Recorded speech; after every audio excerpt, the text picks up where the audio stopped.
Hello, നമ്മൾ ഇന്നൊരു ചക്കയുടെ ഒരു വിഭവമാട്ടോ കാണിക്കാൻ പോകുന്നത്. ആദ്യം നമ്മൾ ചക്ക മുറിച്ച് അതിൻ്റെ ചുളയെല്ലാം ഇരിഞ്ഞെടുക്കണം കേട്ടോ. കുരുവൊക്കെ മാറ്റി ചകണിയൊക്കെ മാറ്റി അത് ക്ലിയർ ചെയ്തെടുക്കണം. എന്നിട്ട് നമുക്ക് ഈ ചുള നമുക്ക് അരച്ചെടുക്കണം. അങ്ങനെ നമ്മൾ ചക്ക എല്ലാം അരച്ച് റെഡിയാക്കി വെച്ചിട്ടുണ്ട് കേട്ടോ. ഇപ്പം നമ്മൾ ഉരുളി ചൂടായിട്ടുണ്ട്. അപ്പോൾ ഇതിലേക്ക് ഇച്ചിരി നെയ്യ് ഒഴിച്ച് കൊടുക്കുന്നുണ്ട്.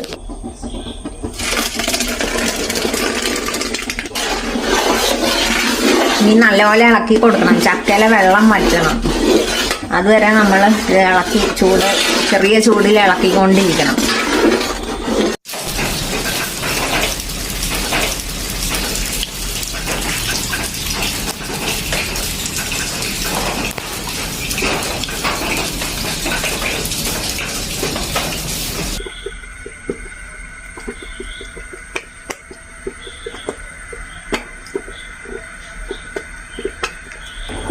പിന്നെ നമ്മളിതിലേക്ക് ശർക്കര ചേർക്കുവാണ്. ഒരു ഉണ്ട ശർക്കരയാണ് ഇതിനകത്ത് ഇട്ട് കൊടുക്കുന്നത്.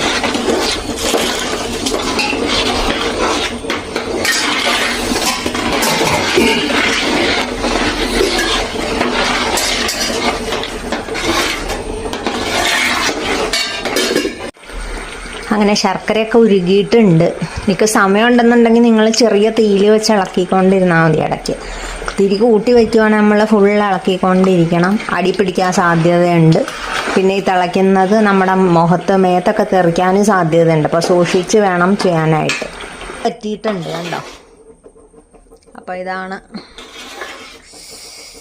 ഇപ്പം നമുക്ക് അടുപ്പൊക്കെ ഉണ്ടെങ്കിൽ നല്ല സുഖമാണ്. നമുക്കിവിടെ അടുപ്പില്ല.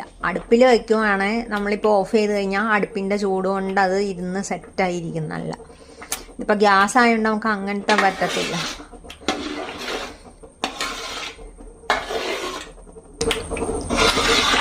ഇതുണ്ടോ ഉരുളി കാണുന്നുണ്ടോ.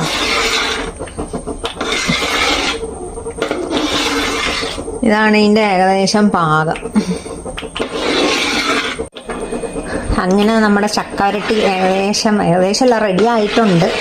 പാകം നോക്കാൻ ഒരു മാർഗം കൂടെ ഉണ്ട് കേട്ടോ. നമ്മൾ ഈ ചട്ടുകത്തിൽ നിന്ന് വീഴുന്ന കൺസിസ്റ്റൻസി ഉണ്ടോ. ചട്ടുകത്തിൽ നിന്ന് ഇത് വീഴുന്ന കൺസിസ്റ്റൻസിയും വെച്ചിട്ട് നമുക്ക് ഇതിൻ്റെ പാകം അറിയാൻ പറ്റും. അല്ല മുറിഞ്ഞ പോലെ വീഴുന്നു. ഇനിയിപ്പോൾ ഇത് കെടുത്തി കഴിഞ്ഞാൽ ഇത് കുറച്ചും കൂടെ ഉറയ്ക്കും. രാവിലത്തേന് ഉറച്ച് ജാം പോലെ ആകും.